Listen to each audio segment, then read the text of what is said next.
بسم الله الرحمن الرحيم الحمد لله رب العالمين حمد الشاكرين والصلاة والسلام على خير البرية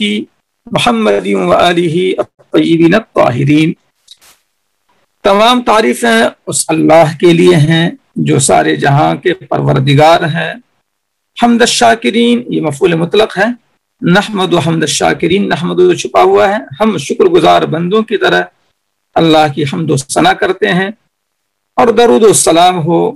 خیر البریہ یعنی افضل الخلائق، مخلوق میں سب سے بہتر، اس کا لفظی معنی ہو گیا محمد صلی اللہ علیہ وسلم پر اور ان کی پاک اور پاکیزہ اولاد پر، آل پر۔ قال رسول اللہ صلی اللہ علیہ وسلم تعلموا الفرائض وعلموها الناس۔ تو یہ سامنے ہی ہے، رسول اللہ صلی اللہ علیہ وسلم نے ارشاد فرمایا کہ فرائض کو سیکھو اور لوگوں کو سکھلاؤ، اس لیے کہ یہ آدھا علم ہے۔ اب یہاں پر اس حدیث شریف میں کہا گیا فرائض کو سیکھو اور سکھلاؤ کہ یہ آدھا علم ہے، تو سیکھنا اور سکھانا یقیناً یہ علم دین ہے، اور یہ سماج کی ضرورت ہے، ہر گھر کی ضرورت ہے، تو اس کو سیکھنا اور سکھانا بھی لازم ہے تاکہ دینی ضرورت سماج کی پوری ہو۔ اب اس کو نصف علم کیوں کہا گیا؟ تو نصف علم اس لیے کہا گیا، اس کی چند توجیحات کی گئی ہیں، دو تین توجیہ جو مشہور ہیں وہ صرف پیش کر دیتا ہوں کہ سب سے بہتر توجیہ یہ ہے کہ نصف علم سے منشا اس کی اہمیت کو اجاگر کرنا ہے۔ اب جیسے کہا جاتا ہے الطہور و شطر الایمان، پاکی آدھا ایمان ہے، تو ایسا نہیں ہے کہ 50% جو ہے ایمان پاکی میں ہے، جبکہ ایمانیات کے تو 70 سے زیادہ اجزاء ہیں، شعبے ہیں، اس میں آدھا حصہ جو ہے یہ طہارت والی بات کیسے ہو گئی؟ یا یہ کہ نکاح کے بارے میں کہا گیا من استنکح فقد استکمل نصف الایمان، جس نے نکاح کر لیا اس نے آدھا ایمان مکمل کر لیا، تو آدھا ایمان جو ہے وہ نکاح کرنے میں ہے اور باقی آدھا میں باقی ہے۔ تو یہ تعبیر جو ہوتی ہے یہ اہمیت کو اجاگر کرنے کے لیے ہوتی ہے، نصف والی، تو یہ سب سے بہتر توجیہ ہے۔ نصف علم کہا گیا اس کی اہمیت کو بتلانے کے لیے، چونکہ حضور کو یہ بات معلوم تھی کہ لوگ اس میں کوتاہی کریں گے، جیسا کہ یہ حدیث ملتی ہے کہ سب سے پہلے اس امت سے جو چیز اٹھائی جائے گی وہ امانت ہے، تو امانت کو اٹھا لیا جانا اور اس کی جگہ خیانت کا آنا یہ سب سے پہلے ہوگا اور سب سے زیادہ ہوگا، اور میراث میں ہر وارث کا حصہ پہنچانا، جس کی جو امانت ہے اس امانت کو پہنچا دیا جائے، اس میں خیانت نہ ہو، یہ بہت اہم بات ہے، جس میں کوتاہی سب سے پہلے ہونے والی تھی عہد رسالت، عہد صحابہ کے بعد، اور یہ بات معلوم تھی کہ یہ ہر وارث کو اس کا حق جو ہے پہنچ جائے، یہ بات جو ہے اس میں کوتاہی بہت زیادہ ہوگی، اس لیے اس کی اہمیت کو بتلا دیا گیا، اس میں کوتاہی نہیں کرنا اور ہر حق والے کو حق دینا۔ اسی لیے قرآن کریم میں کہا گیا جو آیت میراث ہے، آیت میراث جو بنیادی طور پر تین آیتیں ہیں، ایک تو سورہ نساء کے پیج نمبر 3 پر یوصیکم اللہ فی اولادکم والی آیت ہے، اور اس کے نیچے یعنی اس صفحے میں 2 ہی آیت ہیں، اوپر والی آیت یوصیکم اللہ والی اور اس کے نیچے والی آیت وَلَكُمْ نِصْفُ مَا تَرَكَ أَزْوَاجُكُمْ إِن لَّمْ يَكُن لَّهُنَّ وَلَدٌ، وہ والی آیت آپ قرآن کریم کھول کر دیکھ لیں بعد میں کہ وہ پورا پیج جو ہے اس میں وارث کے حصے اللہ نے متعین کر دیے ہیں۔ تو ایک تو یہاں پر ہے جس میں یہاں 2 آیتیں ہیں، تیسری آیت میں جو ہے اللہ نے جو ہے تلک حدود اللہ، یہ اللہ کی حدود ہیں، من یطیع اللہ ورسولہ، جو اس کی اطاعت کرے گا اللہ کی اور رسول کی تو اس کے لیے کامیابی ہے، اس کے لیے جنت ہے، اور اس کے نیچے کہا گیا ومن یعص اللہ ورسولہ ویتعد حدودہ یدخلہ نارا خالدا فیہا ولہ عذاب مہین، اللہ اس کو جہنم میں داخل فرمائیں گے، اللہ نے یہ دھمکی بھی دے دی۔ اور اس آیت سے پہلے جو جس آیت میں حصے متعین کیے گئے ہیں اس میں بھی آخر میں وہ ہے فریضۃ من اللہ کہا گیا ہے، اللہ کی طرف سے یہ فریضہ ہے، مقررہ حصہ ہے، اس مقررہ حصہ کو پھلانگو نہیں اور اس پر عمل کرو۔ تو اللہ نے بھی اس معاملے میں سخت تعبیر اختیار فرمائی ہے۔ اور آیت میراث میں ایک آیت وہ بھی ہے جو سورہ نساء کی آخری آیت ہے، اس کے بعد سورہ مائدہ شروع ہوتی ہے، یستفتونک قل اللہ یفتیکم فی الکلالہ ان امرؤ ہلک لیس لہ ولد ولہ اخت فلہا نصف ما ترک ویرثها ان لم یکن لہ ولد۔ تو سورہ نساء کی آخری آیت اب دیکھ لیجئے، اس میں جو ہے کلالہ کی بحث ہے، کلالہ کی بات آئے گی، یعنی مرنے والے کو اولاد نہ ہو، بھائی بہن ہو، باپ بھی نہیں ہے اولاد بھی نہیں ہے، تو وہ کلالہ والی شکل بنتی ہے، یہ بھائی بہن وغیرہ کو چھوڑ کر گیا ہو، تو اس کا حکم اس آیت میں بیان کیا گیا ہے، سورہ مائدہ سے ٹھیک اوپر، سورہ نساء کا بالکل آخر۔ یہی آیت میراث ہے جس کے اندر وارثین کے حصے اللہ نے مقرر فرما دیے ہیں۔ تو بہرحال تو میں یہ ذکر کر رہا تھا کہ نصف علم کہا گیا اس کو اس کی اہمیت کی وجہ سے، اور اس کے میں نے کچھ شواہد بھی پیش کیے کہ نصف کہہ کر مراد اس کی اہمیت کو اجاگر کرنا ہوتا ہے۔ اور دوسری بات توجہ مشہور یہ بھی ہے کہ نصف علم جو کہا گیا، چونکہ میراث کے مسائل بھی کم نہیں ہیں، اگر اس کی شاخ در شاخ نکالی جائے تو اس کی تعداد بھی عام مسائل کی تعداد کے قریب قریب ہو جاتی ہے، اس لیے اس کو نصف علم کہا گیا ہے۔ ایک توجہ یہ بھی کی جاتی ہے کہ اور مسائل جو ہیں وہ زندگی اور حیات سے جڑے ہوئے ہیں، اور اس کا تعلق جو ہے موت سے ہے، تو انسان کی دو ہی حالتیں ہیں، ایک زندگی کی ایک موت کی۔ جو مسائل زندگی سے متعلق ہو گئے وہ ادھر آ گئے آدھے میں، حیات والے میں آ گئے آدھے ہو گئے، اور دوسرا نصف جو موت والا ہے اس کا تعلق میراث سے ہو گیا۔ تو حیات والے نصف، موت والے نصف، یعنی انسان کے احوال کو دو خانے میں بانٹا گیا، حیات میں اور موت میں۔ حیات کے مسائل ایک طرف، موت کے مسائل ایک طرف، آدھے ادھر آدھے ادھر۔ فإنها نصف العلم۔ تو بہرحال یہ سب توجیحات کی گئی۔ اب اس کے بعد فرماتے ہیں قال علماؤنا رحمہ اللہ، اچھا ہیڈنگ ہے الحقوق المتعلقۃ بترکۃ المیت، وہ حقوق جو میت کے ترکہ سے متعلق ہیں۔ یہ سب ہیڈنگ جو ہے بعد میں قائم ہوئی ہے، یہ ہیڈنگ اصل کتاب کا حصہ نہیں ہے، یعنی جو ماتن ہیں مصنف ہیں انہوں نے یہ ہیڈنگ قائم نہیں کی ہے۔ قال علماؤنا تتعلق بترکۃ المیت حقوق اربعۃ مرتبۃ، ہمارے علماء نے فرمایا کہ میت کے ترکہ سے 4 حقوق ترتیب وار متعلق ہوتے ہیں۔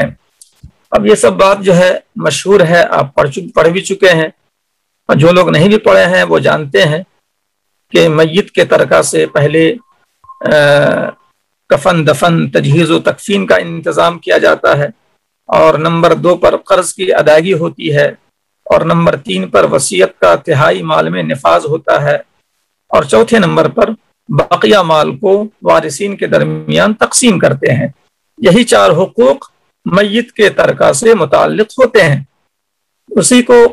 یہاں پر اب پیش کر رہے ہیں عبارت میں۔ اب الاول دیکھنا آپ، الاول یبدأ بتکفینہ، پہلا حق آغاز کیا جائے گا، یبدأ آغاز کیا جائے گا،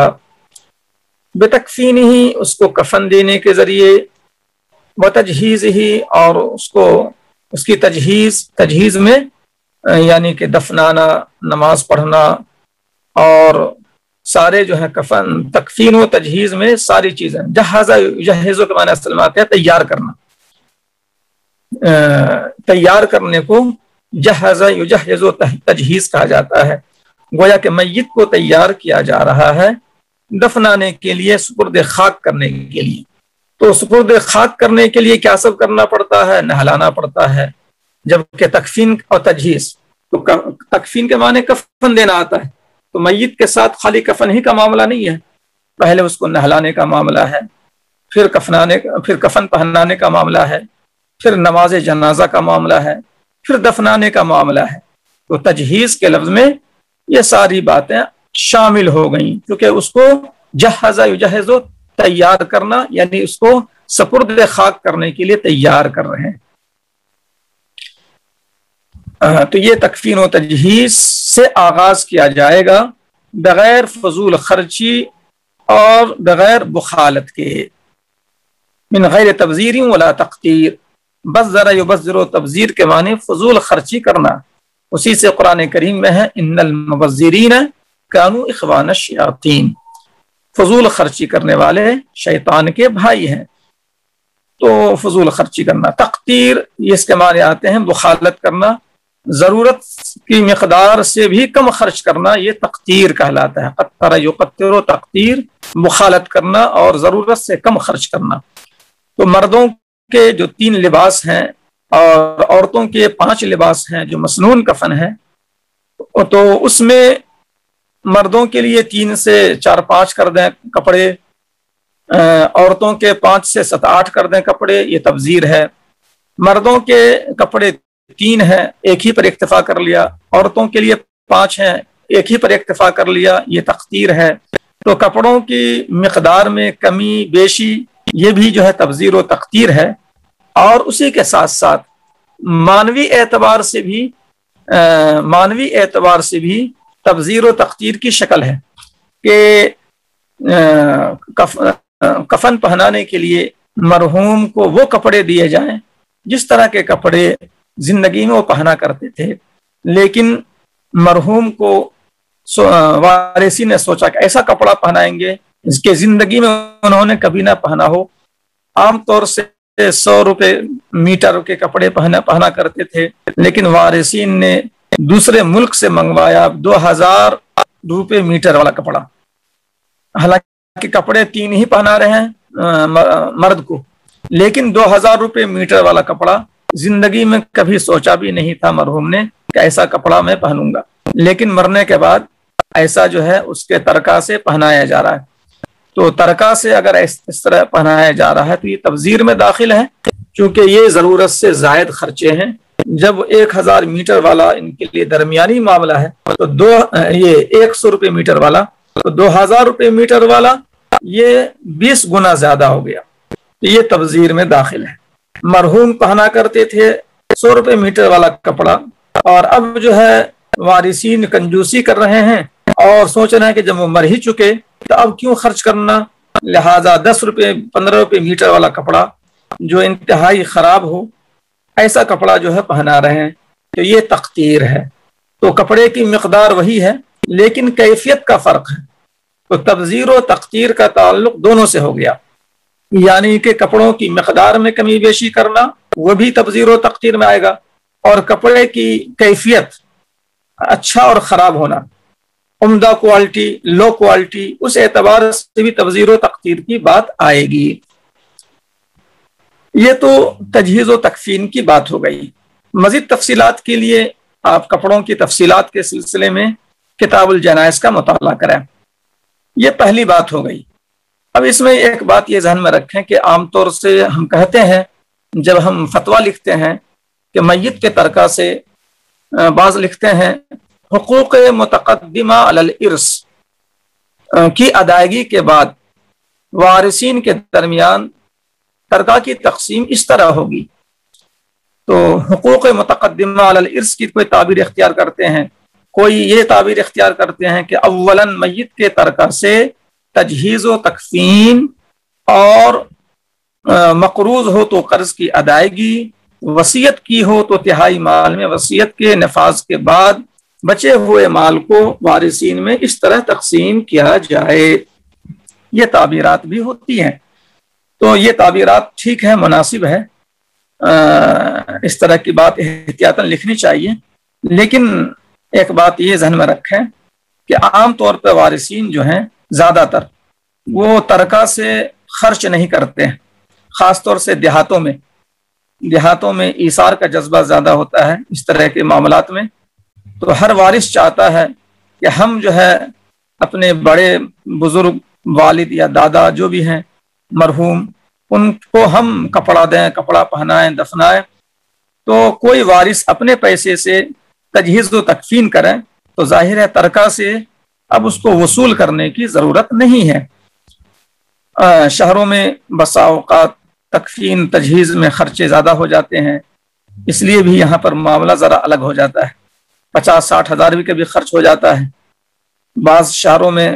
دنیا کے دوسرے یعنی ملکوں کو اگر دیکھیں گے تو 1 لاکھ بھی خرچ ہو جاتا ہے۔ تو ایسے لمبے خرچے میں پھر معاملہ آتا ہے کہ ترکہ سے پہلے خرچ کیا جائے۔ تو بہرحال عام طور پر ہندوستان کا ماحول ابھی بھی یہ ہے،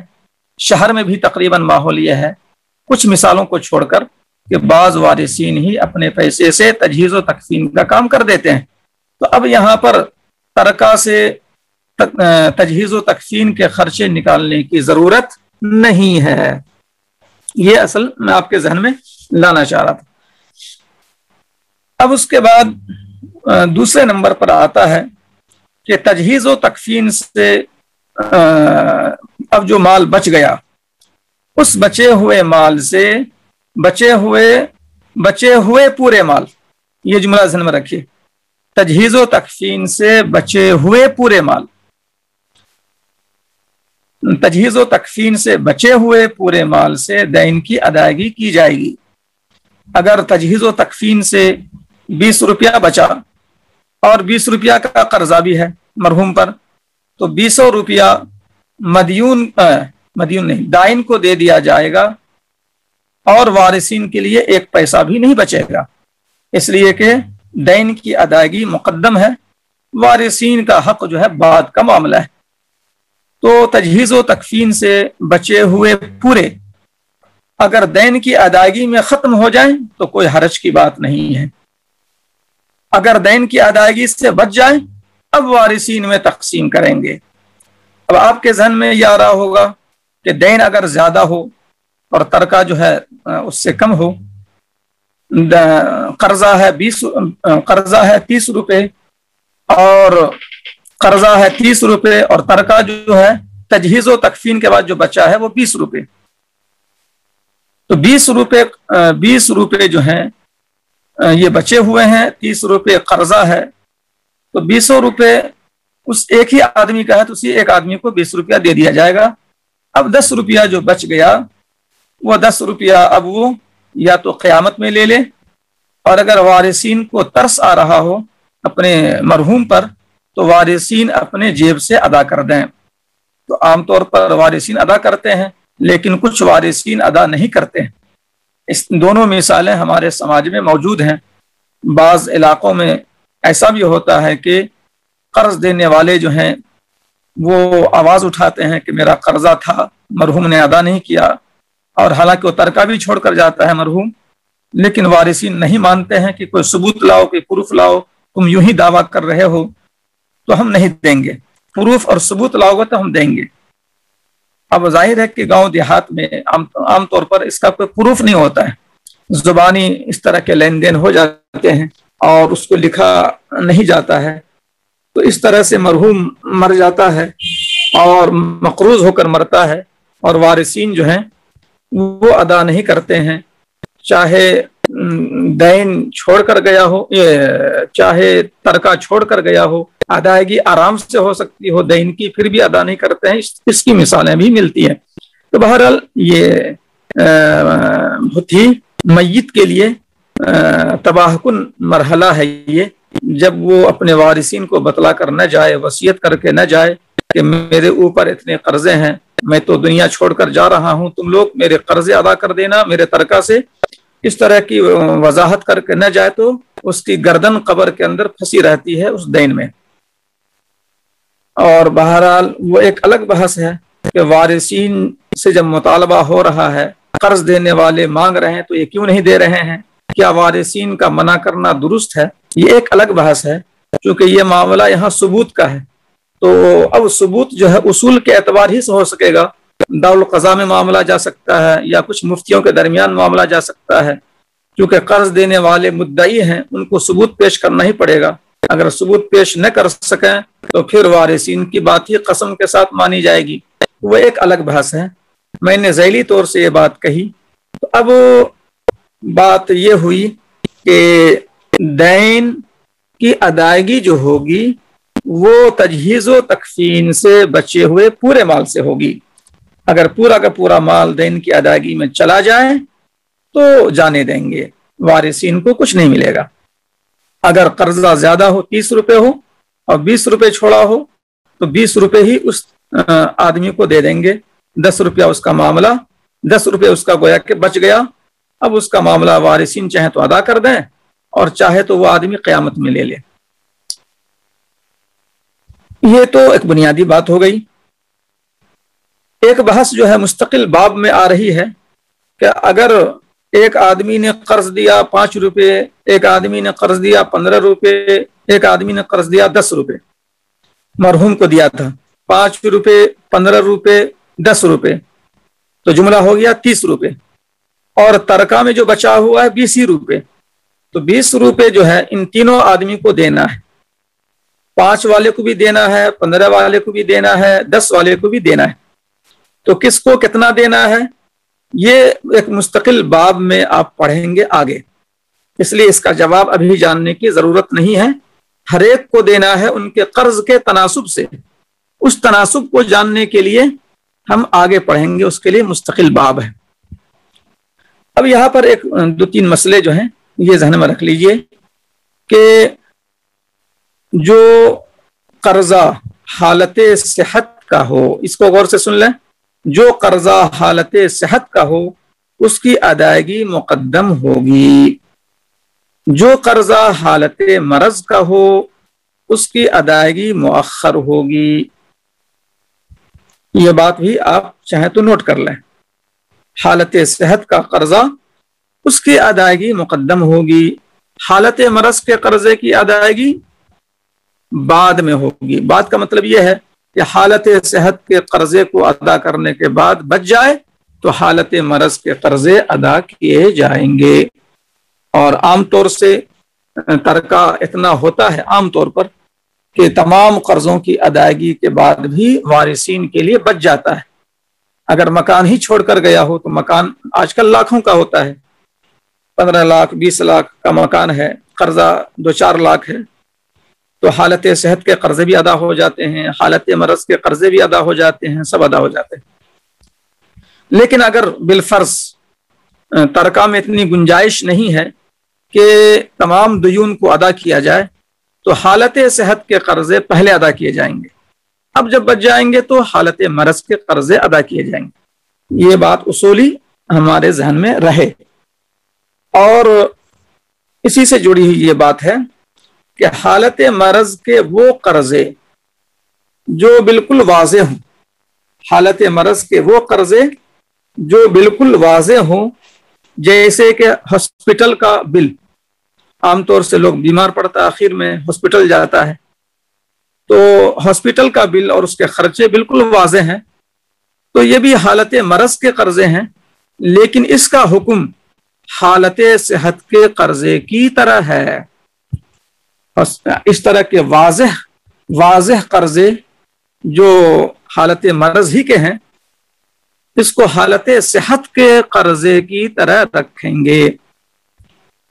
حالت مرض کا جو قرضہ بعد میں رکھتے ہیں یہ وہ قرضہ ہے جس کا میت نے مرنے سے پہلے اقرار کیا۔ حالت مرض میں میت نے مرنے سے پہلے اقرار کیا تھا کہ میرے فلاں دوست کا اتنا 1000 روپیہ میرے ذمے ہے، میرے اوپر قرضہ ہے، لہذا میرا قرضہ تم لوگ ادا کر دینا، میں تو بس دنیا سے اب منتقل ہو رہا ہوں عالم آخرت کی طرف، تم لوگ جو ہے میرے دوست کا وہ قرضہ ادا کر دینا۔ تو میت کے اقرار سے جو یہ قرضہ سامنے آیا حالت مرض میں، یہ نمبر 2 پر آئے گا۔ یہ نمبر 2 کا مطلب یعنی کہ دین کی ادائیگی میں نمبر 2، دین کی ادائیگی میں نمبر 1 پر حالت صحت کا قرضہ ہے اور نمبر 2 کی ادائیگی میں حالت مرض کا قرضہ ہے۔ لیکن وہ بات بھی آپ کے ذہن میں رہے کہ حالت مرض کا وہ قرضہ جو بالکل واضح ہو وہ حالت صحت کے قرضے کی طرح ہے۔ یہ ایک بنیادی بات ہو گئی۔ اب اس کے ساتھ ساتھ یہ بات بھی ایک مسئلہ آپ نوٹ کر لیں یا ذہن میں بیٹھا لیں، نوٹ کر لینا مناسب ہوگا کہ عبادات والے قرضے اس کا کیا حکم ہوگا، جیسے کہ زکوٰۃ کی ادائیگی نہیں کیا یا قربانی کے ایام گزرے اور مرحوم جو ہے وہ تو قربانی کے ایام کے بعد انتقال کیے، قربانی کے ایام میں زندہ تھے، انہوں نے قربانی نہیں کی، تو قربانی والا قرضہ، زکوٰۃ والا قرضہ، صدقۃ الفطر والا قرضہ، اس طرح کے جو قرضے ہیں حقوق اللہ جسے کہا جاتا ہے، اس طرح کے قرضے جو حقوق اللہ والے ہیں اس کی ادائیگی ہوگی یا نہیں ہوگی۔ اب اگر 10 سال سے زکوٰۃ ادا نہیں کی گئی، اب مسلمان 50% مالدار لوگ تو 50 60 70% کہہ لیجیے پوری زکوٰۃ ادا نہیں کرتے، 15% 20% بہت مسلمان مالدار جو ہے زکوٰۃ نکالتے ہیں۔ تو اب ایک اندازہ ہے، اس میں کمی بیشی ہو سکتی ہے، 50-60%، یعنی اکثریت مسلمانوں کی اتنی تو بات ہے کہ مکمل زکوٰۃ ادا کرنے والے لوگ نہیں ہیں۔ اب اگر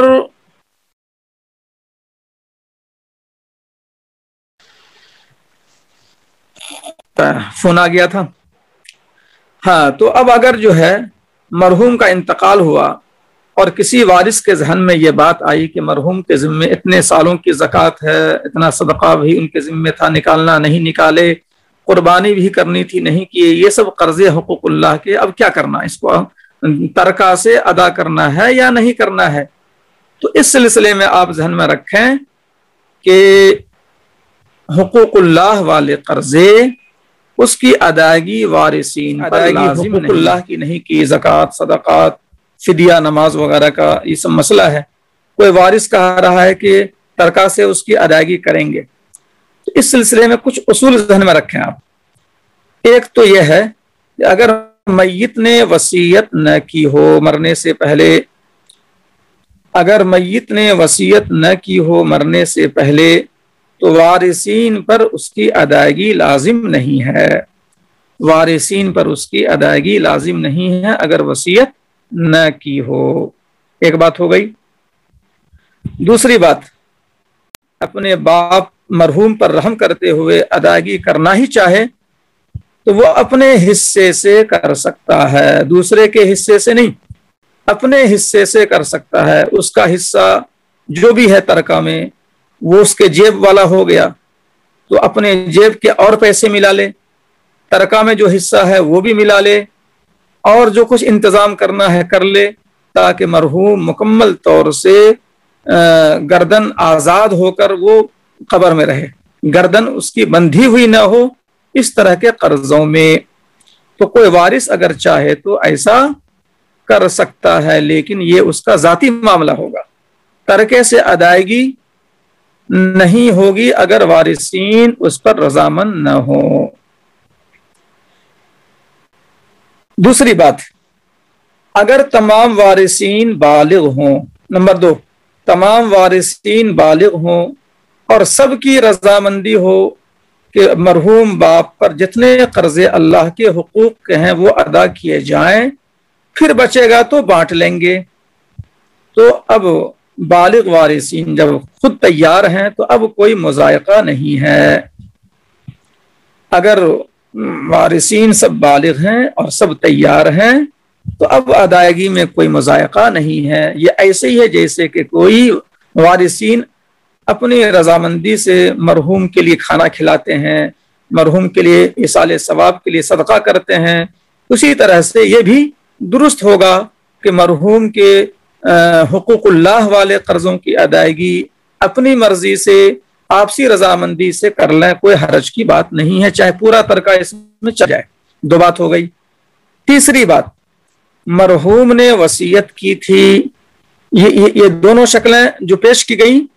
یہ اس وقت کی تھی جب وصیت نہ کی گئی تھی، دونوں شکلیں عدم وصیت کی تھی۔ تیسری شکل وصیت کی کہ مرحوم نے وصیت کر دی کہ جتنا میرے اوپر زکوٰۃ کا معاملہ ہے، قربانی کا معاملہ ہے، نماز کے فدیے کا معاملہ ہے، اس کو میرے ترکے سے ادا کر دینا، یہ وصیت کر دی۔ تو اب وارثین پر لازم ہے، بغیر کسی اختیار کے لازم ہے کہ تہائی ترکہ میں وصیت کو نافذ کرے،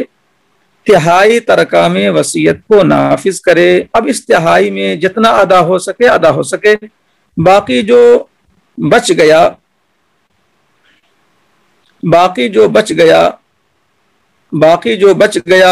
وہ بچ گیا۔ اگر وارثین آمادہ نہیں ہیں،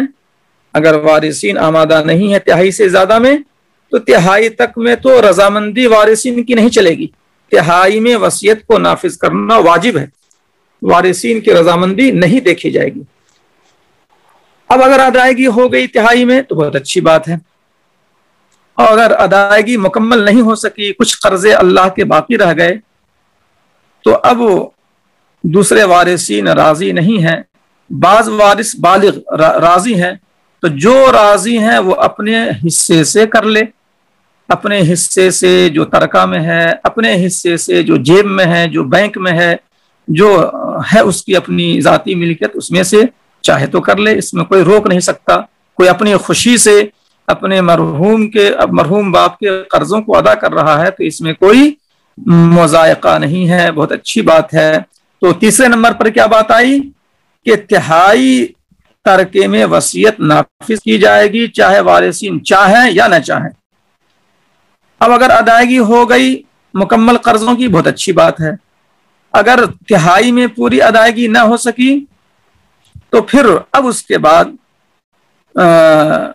وارثین کی مرضی ہے، بالغ وارثین کی مرضی ہے، چاہے تو ادا کریں چاہے تو ادا نہ کریں۔ یہ بات ہو گئی وصیت کے تعلق سے۔ ایک سوال کس نے عالم کیا ہے کہ مرنے کے وقت جو ہے نابالغ تھے اور بعد میں بالغ ہو گئے، تو اصل میں اگر بالغ بعد میں ہو گئے اور بعد میں ہی اب یہ بات سامنے آ رہی ہے، بعد میں ہی یہ بات سامنے آ رہی ہے، بالغ ہونے کے بعد ہی، تو اب جب بالغ ہو گیا تو وہ اپنے مال سے جو ہے شریک ہو جائے، اس میں اس وصیت تو خیر تہائی میں نافذ ہوگی ہی، تہائی سے زیادہ میں اب جو بالغ حضرات ہیں وہ بھی آپسی رضامندی سے شریک ہو جائیں گے، اگرچہ کہ نابالغ تھے مرحوم کی موت کے وقت، لیکن جس وقت معاملہ طے ہو رہا ہے اس وقت بالغ ہو چکے ہیں، تو اب بھی جو ہے اعتبار ہو جائے گا، اس کی رضامندی کا اعتبار ہو جائے گا، اور تہائی سے زیادہ بھی اگر لگ رہا ہو، سب یہ راضی ہو گئے ہوں تو تہائی سے زیادہ بھی لگا دیں گے، اگرچہ کہ ابھی بالغ ہوئے ہیں۔ تو جس وقت ادائیگی ہو رہی ہے اس وقت بلوغ کا اعتبار کیا جائے گا، یہ گویا کہ خلاصہ نکلا۔ اب جو ہے تقریباً باتیں جو ہیں میں نے حقوق اللہ والی، اب کہ اس میں کیا ہے، موت کے وقت بالغ نہیں تھا، بعد میں بالغ ہوا تھا، یہ جو ہے اس کا جواب تو ہو گیا۔ کیا بلوغت کا انتظار کر سکتے ہیں؟ تو انتظار کی ضرورت نہیں ہے، جتنی سخت ہو بالغوں کو اتنا کر دے، اور جو نابالغ تھے بعد میں بالغ ہوں گے تو اپنا بعد میں کر لیں، ایسا ہو سکتا ہے، کیونکہ جتنا جو ہے قرضہ ادا ہو جلدی سے جلدی تو ان کی گردن آزاد ہوتی ہے قبر میں، تو انتظار کرنا ضروری نہیں۔ اور آگے کیا سوال ہے؟ ہماری بات ختم ہو چکی ہے، اب بس آپ کے جو ہے سوالات ہی کے جوابات ہیں۔ اگر مال کئی شکلوں میں ہو تو ہر ایک میں تہائی حصہ لگایا جائے گا، تو یہ بات میں کل بیان کروں گا۔ جب اس میں ایک غلط فہمی ہوتی ہے، اس غلط فہمی کو دور کرنا بھی ہے کہ تہائی سے کیا مراد ہے۔ عبادات والے قرضے اور دیگر قرض، تو جو دیگر قرض ہے وہ نمبر 2 پر ہے، یہ بات ذہن میں رکھیں آپ، دیگر قرض نمبر 2 پر ہے، اور عبادات والے قرضے جو ہیں اگر وصیت کی گئی ہو تو وہ نمبر 3 پر ہے، یعنی وصیت کے دائرے میں۔ وہ عبادات والے قرضے کیا ہیں؟ اگر وصیت کی گئی ہو تو نمبر 3 پر آ جائیں گے، وصیت کے دائرے میں، اور اگر وصیت نہ کی گئی ہو تو پھر تو یہ تبرع میں سے ہے، وارثین کی اپنی رضامندی پر ہے، پھر جو ہے اس کو کسی بھی خانے میں نہیں لائیں گے، تجہیز و تکفین والا خانہ، قرضوں کی ادائیگی والا خانہ، وصیت کے نفاذ والا خانہ، تقسیم میراث والا خانہ، جو 4 خانے ہیں کسی میں نہیں آئیں گے اگر میت نے مرنے سے پہلے وصیت نہ کی ہو تو عبادات والے قرضے جو ہیں اگر وصیت کی گئی ہے تو نمبر 3 میں آئیں گے، اور بندوں کے جو قرضے ہیں وہ نمبر 2 پر ہی رہیں گے۔ یہ بات ہو گئی، آپ کے سوال کا جواب ہو گیا۔ تو یہ آخری سوال جو ہے انشاءاللہ اس کے اوپر کل بات ہوگی۔ تو میں سمجھتا ہوں کہ بات جو ہے آج کی مکمل ہو گئی، 4:22 بھی ہو چکا ہے، تو انشاءاللہ پھر کل حاضری ہوگی 3 بجے، اور 4:15 تک جو ہے درس چلے گا، اور انشاءاللہ باقی جو سوالات ہیں آپ کل دہرا لیجئے. تو ایسے آخر میں 5-10 منٹ کا وقفہ رہے گا سوال و جواب کا، کیونکہ ابھی مسائل ہیں، مسائل میں آپ کو سوالات اٹھیں گے ہی، لیکن جب احوال شروع ہو جائیں گے اور مثالیں شروع ہو جائیں گی تو پھر آپ کے سوالات بھی بہت کم ہو جائیں گے. ٹھیک ہے، السلام علیکم ورحمۃ اللہ وبرکاتہ.